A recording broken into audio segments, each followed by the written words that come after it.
オランダに来てから丸5ヶ月経ったんだよね。そう5ヶ月経った。今までの振り返り、振り返りも含めて、そのワーキングホリデーでオランダに来ると、どんな生活ができるのかっていう参考にもなるかもしれないし、自分たちの記録用としても、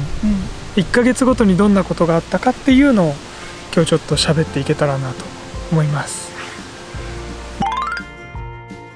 1ヶ月目のメインイベントはやっぱそのワーキングホリデーのビザ申請、IND に手紙出したり大使館に翻訳しに行ったりとか、そのロックダウンだったのもあるけど、その何かやったってよりはもう本当に手続き関係を進めていったって感じかな。そうだね、手続き関係やりながら、で日本から渡航するときに2週間だけ Airbnb 予約してたから、その次の宿泊先を探すっていうのも同時進行でやってたのが1ヶ月目、だその時はホテルを見つけたんだよねっていうのが1ヶ月目。2ヶ月目っていうのは大きいイベントとしては、そのビザ申請プロセスっていうのを進めつつ、ちょうど2ヶ月目が終わるぐらいで、丸2ヶ月経つか経たないかぐらいでワーホリのビザが2人とも降りたんだよね、でただ仕事を見つけてから家を探したいとかっていうのがこうずっと画策してて、結局その時はまだホテル暮らしっていうのが2ヶ月目。長期滞在型のホテルだよね。そう泊まってたのは。3ヶ月目も引き続きホテル暮らしで、ただこの時にはもうビザが取れてたから仕事を探しつつ、あとはホテルじゃない家っていうのも探しながら、なんだろう、家を見つけるのが先か仕事を見つけるのが先かみたいな状態がね、ずっとだからひたすらインターネットで何かを検索してた3ヶ月目って感じかな。だから1ヶ月目から3ヶ月目まで観光っていう観光は正直あんまりできてなくて、っていうのもね、やっぱその仕事がないから生活するにはなんか極力お金支出を抑えつつ生活してたっていうイメージが強いかな、だから本当にそのブログやったりとか YouTube やったりっていうのがお金はかからないし、自分たちとしては結構救いだった部分ではあるよね、やることがあったからね、でロックダウンがあったりなかったりっていうので行動に制限もある中で しかできないことだったから、あれはすごい自分たちにとっては良かったこと。短期滞在用の家に住んだのがこの3ヶ月目までか、だから家探し用の動画はね別で上げたけど、その短期探し用のって上げてないから、短期滞在用の家探し、そうっていう意味で言っておくと、その Airbnb っていうのももちろん全然いいし、ただ月単位で考えると安い家があったりなかったりとか、だからオプションとして一つ持っとくのはよくて、であと自分たちがその月単位で借りれる場所っていう意味で探した中で、1個場所を知る意味で使ったのは Facebook だったり、あとはアーバンルーミーっていうウェブサイトが結構使えたかな、そこから予約してもいいし、どこが月単位で貸してくれるのかっていう情報を得るためだけに使ったりとか。そのアーバンルーミーで出てきたホテルの名前を検索して直接私たちは予約を取ったんだよね。そっちの方が安いかもってなってね、あとは使えそうなのがすごい、これ結構情報揃ってるじゃんと思ったのは、住む人によって全然やっぱ地域が違うから見る、で不動産サイトとかも全然違ったりするから、そこの住みたいなって思ってる地域、ハーグだったりライデンだったりユトレヒトだったりアムスだったりっていう場所の大学、そこにある大学を調べて、でその大学が学生向け、その短期滞在の交換留学生とか向けにすごいいろんな情報を大学のサイト内に書いてたりするから、そこから探すといろんな不動産サイトだったりっていうののリンクがね、不動産サイトもそうだし、その短期滞在のホテルとか、あとスチューデントホテルとかもあったかな、その学生だけじゃなくて学生じゃなくても泊まれるスチューデントホテルとかがあるみたいだから、オランダは、そういうところとか、あとは値段と相談でどういったタイプの場所に泊まるかっていうのは自分で検討してみたらいいのかなっていう感じで、その3ヶ月目に始めてたその仕事探しがようやくね進み始めたのが4ヶ月目で、でまず俺が仕事が取れたんだよね。で仕事が取れるとそのホテルでも住民登録できたんだけど、まだ未来が決まってない状態で、でそうなると俺しか住民登録できないになっちゃうから、家探そうかっていうので急遽探して、でホテルから家に移動したのがこの4ヶ月目、だから2人とも住民登録ができた月でもあり、 BSN も住民登録をしたことで BSN もゲットできたし、あとは住所が決まったから正式にじゃあそこを住所として仕事も始められたし、その BSN が取れたことで医療保険、現地の医療保険も登録できたりとかっていうのが4ヶ月目、5ヶ月目に入ってようやく私が仕事をゲットして、で仕事に行くために交通費が出たり出なかったりっていうのがあるから、で未来のところは出なかったんだよね、立地的に家の距離がギリギリ範囲内に入っちゃったから、交通費を出してもらえない距離にギリギリ入っちゃったんだよねそうだからマルクトプラーツっていう日本でいうメルカリみたいな中古販売のサイトで中古の自転車見つけて買ったり、新品高いんだよね、めちゃくちゃ高いなんか相場が200ユーロぐらいなのかなっていう、だから日本円で1ユーロ140円だとしたら28,000円が結構相場くらいなのかなっていう感じだから、全然もっと高いのもいっぱいあるし、中古ぐらいがねだいたい半額とかでちょうどいいっていうのを買ったりとか、あとは結構その仕事が取れたらじゃあもう全然生活上向きになるじゃんって一概に言えないところが、その収入が入るタイミングで、俺の仕事と未来の仕事じゃ収入が入るタイミングが違うの。給料が振り込まれるタイミングが違くて、私の場合は月払いで月末締めの翌月払い、4月末までの分が5月末に振り込まれるんだけど、4月って1週間くらいしか働いてないから5月末にはもうビビたるお金しか入ってこなくって、ちゃんと生計を立てられるお金が入ってくるのは実際6月末、で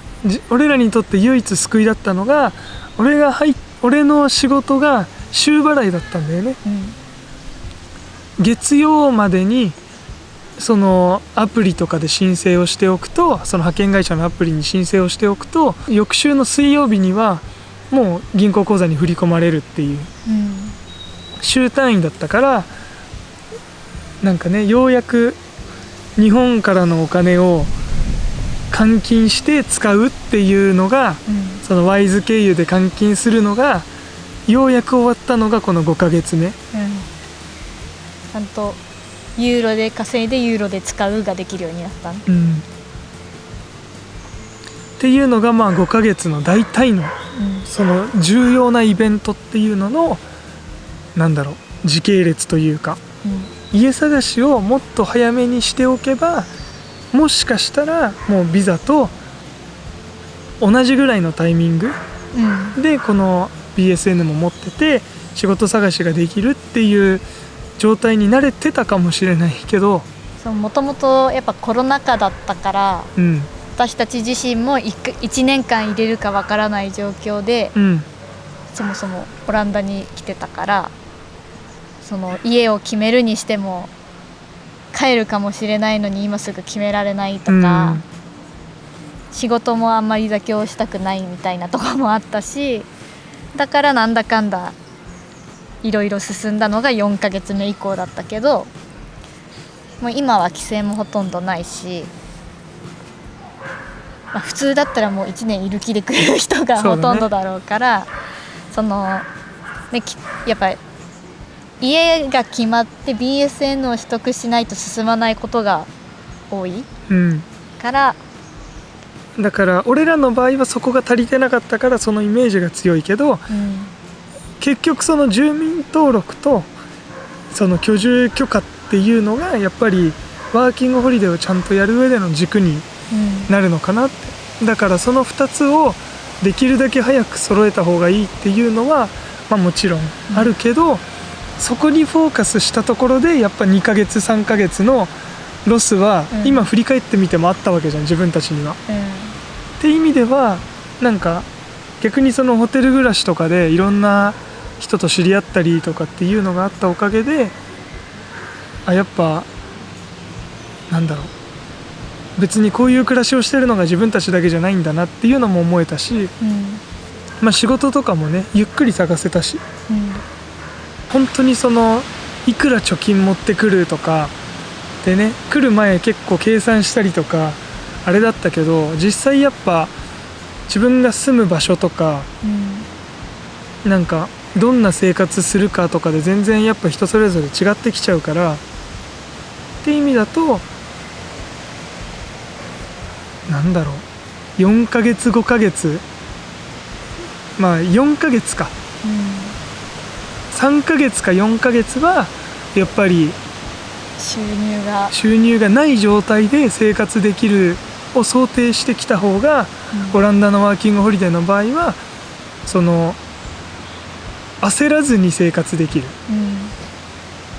やっぱ自分たち自身も2ヶ月目3ヶ月目って何もできなくって、お金も入ってこないからあんまり外出かけられないしっていう、なんだ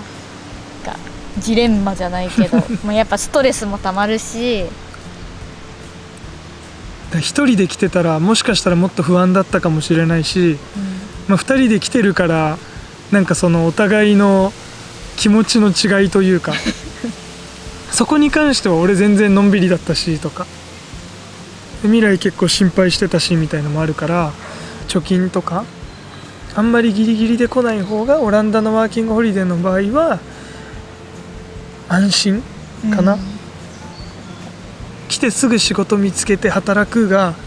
オランダのちゃんとしたところではきっとできないから、ルール上だからなんだろう、1年ある中の申請期間って